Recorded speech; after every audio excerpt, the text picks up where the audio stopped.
عثمان ہیں پنجاب یونیورسٹی لاہور سے، اور پرابلی اسٹوڈنٹ ہوں گی. تو پوچھنی ہے کہ آپ نے کئی حکمرانوں کے دور دیکھے ہیں، پاکستانی عوام کو کس دور میں زیادہ مطمئن اور بہتر زندگی گزارتے پائے ہیں؟ ماں بیٹا، پہلی بات تو یہ ہے کہ میں نے کئی حکمرانوں کے دور، بات تو ٹھیک ہے لیکن اب ایسا بھی نہیں کہ میں بہادر شاہ ظفر کا میں کلاس فیلو تھا یہ ہو، لیکن بہرحال پاکستان بننے کے بعد جب میں نے ہوش سنبھالا ہے، جو school going boy very young, وہ ایوب خان کا دور تھا. وہ نسبتاً ایک زیادہ مستحکم، متوازن اور بہتر دور تھا. اس میں سارا کریڈٹ ایوب خان صاحب کو نہیں، چونکہ اس کے اکنامک انڈیکیٹرز جس طرح بیان کیے جاتے ہیں وہ درست نہیں ہیں. مجھے اگر آپ نے دوبارہ یا پھر سہبارہ اگر پوچھا تو پھر میں آپ کے ساتھ وہ شیئر بھی کر لوں گا. وہ جو اکانومی کے بارے میں وہ ڈیکیڈ آف عشرہ ترقی، ڈیکیڈ آف پروگریس وغیرہ جسے کہا جاتا ہے، وہ صورتحال اس سے تھوڑی ڈفرینٹ ہے. لیکن ایوب خان صاحب کا جو دور تھا، میں نے لوگوں کو مطمئن دیکھا، اور اس کی وجہ صرف ان کی اکنامک ریفارمز، وہ جو ایک کانسیپٹ آیا تھا ٹرکل ڈاؤن اکانومی کا، اور ڈاکٹر محبوب الحق وغیرہ جیسے لوگوں نے، کہ جی جو 22 خاندانوں کا بڑا رولا تھا اس زمانے میں، کہ ٹاپ پہ 20 30 40 50 خاندان تگڑے کرو تو ٹرکل ڈاؤن. یہ بڑی توہین آمیز ٹرم ہے. ٹرکل ڈاؤن کا مطلب ہوتا ہے کہ بھیڑیے جو کھا لیں گے ان میں سے جو بچا کچا ہوگا نا، ان کے منہ سے جو ریزے گریں گے وہ پھر یہ کتے بلے کھا لیں گے. یہ ٹرکل ڈاؤن افیکٹ یہ کوئی، لیکن بہرحال یہ چونکہ بنیادی طور پہ ہم جیسے ملکوں کا سارا نظام ہے سرمایہ دارانہ نظام، تو اس میں تو یہی کچھ ہے. بہرحال ان کا دور بہتر تھا، جس کا ایک بہت بڑا فیکٹر یہ تھا کہ اس وقت حرص، ہوس، لالچ، طمع کا ہرگز یہ عالم نہیں تھا. اور اس کی وجوہات ہیں، وہاں کچھ لینے کو دکھانے کو تھا ہی کچھ نہیں. اب آپ یقین کرو، میرا اپنا تعلق ایک بڑے متمول گھرانے سے ہے. ہمارے گھر کا ٹوٹل میں آپ کو بتاتا ہوں، آج 65 66 7 8 وغیرہ میں ہمارے گھر میں ہر کمرے میں پیڈسٹل یہ سیلنگ فین تھا، اور وہ 2-3 پیڈسٹل فینز ہوں گے، ایک گرنڈک کا ریڈیو تھا. کہاں کوئی اور چیز ہوگی الیکٹرانکس میں. ٹوٹل یہ گاڑیاں ہمارے پاس 2 تھیں، اور تب میں لال پور کی بات کروں، دور دور تک تو گاڑی نہیں تھی کسی کے پاس، اور فاصلے ہی نہیں تھے تو گاڑی کسی نے کیا کرنی تھی. یعنی ہمارا ایک گھر پیپلز کالونی میں تھا، تو آنا جانا یہ وہ سارا، یہ آئی ڈونٹ نو، مجھے یہ بھی کوئی جواز نہیں، فاصلے ہی نہیں تھے. لال پور کیا تھا، 8 بازاروں کے ارد گرد باہر پھیلا ہوا. اچھا وہ زمانہ تھا جو سائیکل بھی کرائے پہ ملتی تھی. Can you believe it? Cycle جیسی جو اب کوئی سواریوں میں سواری نہیں ہے، کرائے پہ ملتی تھی. لوگوں میں قناعت تھی، چونکہ تھا کچھ نہیں، کس پہ خرچ کرنا ہے. اب تو یہ جی کہ کس کے گھر میں کتنے ایئر کنڈیشنرز لگے ہوئے ہیں، کون سی گاڑی کھڑی ہے، کچھ بھی نہیں. 2 طرح کی بیسیکلی 2 طرح کی گاڑیاں ہوتی تھیں. جو روسات ہیں، فیوڈلز تھے، وہ امریکن گاڑیاں استعمال کرتے تھے. وہ کیا، شیولے ہوتی تھی، کیڈلک ہوتی تھی، بیوک ہوتی تھی، اس طرح کی گاڑیاں لمبی، ٹھیک ہے. یا پھر اپر مڈل کلاس اور متمول لوگوں کے لیے گاڑیاں تھیں مورس، انگلش کار تھی. یہ جاپنیز گاڑیوں کا تو وجود ہی نہیں تھا. یہ مورس، اوپل، یہ وہ اس طرح کوئی انگلش گاڑیاں، تو کچھ وہ اپنا جرمنی کی گاڑیاں. فاکس ویگن ہوتی تھی، وہ جرمنی کی تھی. یہ تو وہ 3 گاڑیاں ہوتی تھیں، گاڑی نظر ہی نہیں آتی تھی. سو دنیا ہی اور تھی، ریتلی اور تھی، پریورٹیز ہی اور تھیں. اب تو ایک ریٹ ریس ہے. ریٹ ریس کہتے ہیں، اردو میں ترجمہ تو بنتا ہے اس کا چوہوں کی دوڑ. تو یہ انگریزی کا ایک ایکسپریشن ہے ریٹ ریس. تو اس کو انگریزی میں ہی ایکسپلین بھی کرتے ہیں کہ even if you win, you'll remain a rat. یعنی چوہا دوڑ ہے, اگر تم جیت بھی جاؤ گے تو رہو گے چوہے ہی. مطلب وہ اتنی وہ لسٹ ہوتی ہے, بھگے پھرتے ہیں لوگ. کوئی میں اپنے ارد گرد دیکھتا ہوں, لوگوں کو سکھ سکون کا کوئی ہے نہیں. کوئی بندہ تیار نہیں ہے کہ اچھا یار یہاں نا فل سٹاپ لگا دینا, کافی ہو گیا, بچے اچھا پڑھ گئے ہیں, ان کے پاس ٹیک آف کے لیے مناسب ریزنیبل ہے, تو بس ٹھیک ہے, آرام کرو, موج کرو. نہیں, بھگے پھرتے ہیں کتوں کی طرح. یہ جو آپ دیکھتے ہو پبلک ریلیشننگ سوسائٹی میں جو ہو رہی ہے, کوئی ادھر بیٹھا کوئی ادھر بھگا جا رہا ہے, آلویز آن دا رن. تو نہ زرعی معاشرہ ہے یہ, نہ صنعتی معاشرہ ہے یہ, ایک عجیب و غریب طرح کا.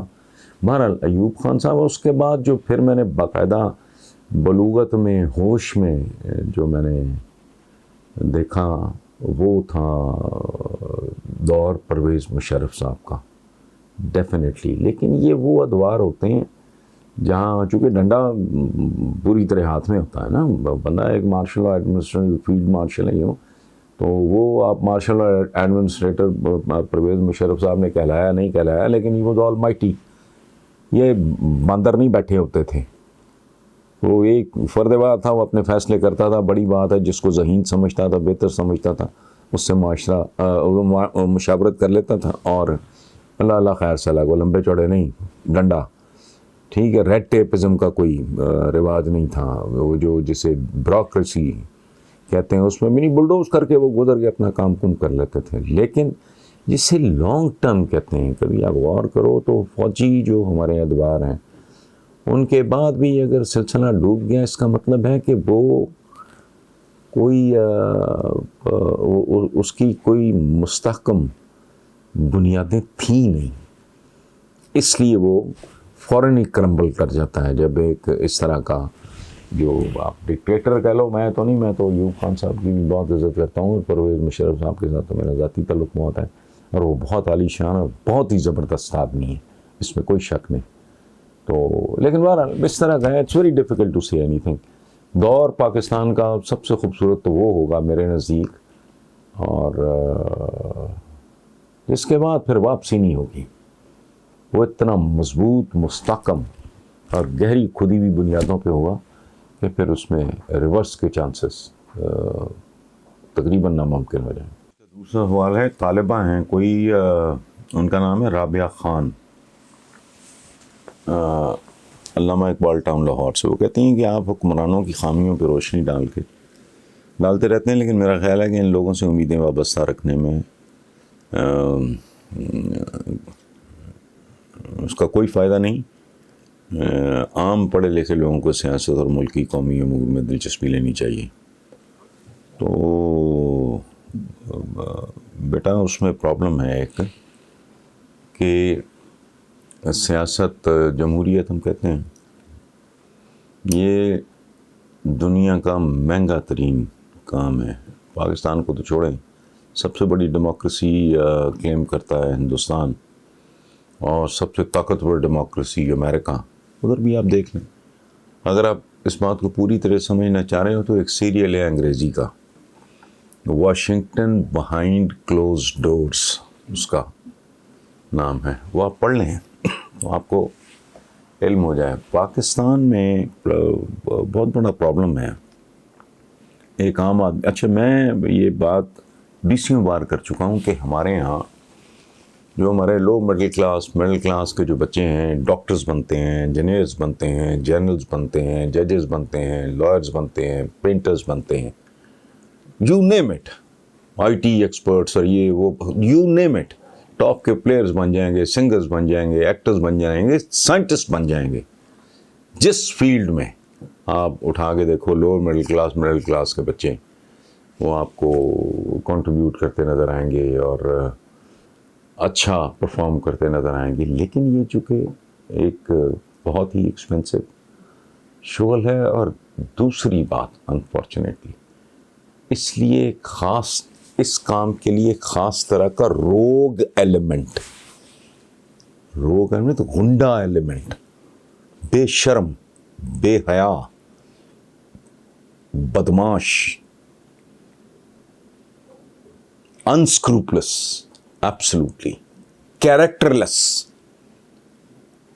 خوشامدی، یہ ایک خاص طرح کا گندا اور غلیظ مٹیریل درکار ہوتا ہے، جس کے بارے میں ایک بہت ہی سینئر بزرگ سرائیکی بیلٹ کے سیاستدان تھے، انہوں نے مجھے ایک بار کہا تھا کہ مجھے انہوں نے مخاطب کر کے کہا کہ بیٹا ایک بات ذہن میں رکھنا، پاکستان کی سیاست سمجھنی ہو تو صرف 3 لفظ کافی ہیں: اکینہ، تھکینہ، چکینہ۔ اکتانا نہیں، تھکنا نہیں، جھجکنا نہیں، کسی بھی بے شرمی سے، بے حیائی سے، ڈھٹائی سے، بے شرمی سے، کرپشن سے، خوشامد سے، جھوٹ سے، فریب سے، دھوکے سے، اگر آپ نے اکتانا نہیں، جھجکنا نہیں اور اکینہ تھکینہ جھجکنا نہیں ہے تو یہاں کوئی بھی بندہ کامیاب پولیٹیشین ہو سکتا ہے۔ تو جہاں سیاست کی ڈیفینیشن یہ اتنی گھٹیا ہو، وہاں ظاہر ہے کوئی نطفہ حلال تو کوئی ایکسیپشن ہی ہے، اگر آ سکے تو آ جائے، ادروائز تو سوال ہی نہیں پیدا ہوتا، کیونکہ ایک لوور مڈل کلاس کا بھی بچہ ہے جس کا کوئی صاف ستھرا گھرانہ ہوگا، باپ ماں تھوڑے بہت بھی اگر پڑھے لکھے ہوں گے تو اس میں کوئی تھوڑی شرم حیا، کوئی ویلیوز ہوں گی۔ ہمارے ہاں آپ دیکھتے نہیں ہیں، یہ روز نہیں تماشا دیکھتے آپ، زرداری صاحب ان کے بارے میں کیا کہتے رہے، یہ ان کے بارے میں کیا کہتے رہے، یہ ان کی مرحومہ بیگم کے بارے میں کہتے رہے، ان کی مرحومہ ساس کے بارے میں، یہ روز تو دکھاتے ہیں کیسے کیسے جملے یہ لوگ نہیں ایک دوسرے کے بارے میں بول چکے، لیکن آج کتنی ڈھٹائی، بے شرمی، بے حیائی سے، اور ان کو پتہ ہے کہ فوٹیج اویلیبل ہے، چلائی جا رہی ہے، لوگوں کو دکھایا جا رہا ہے، لیکن لوگ بھی شاید آئی ڈونٹ نو اس قسم کا material. Thank you very much.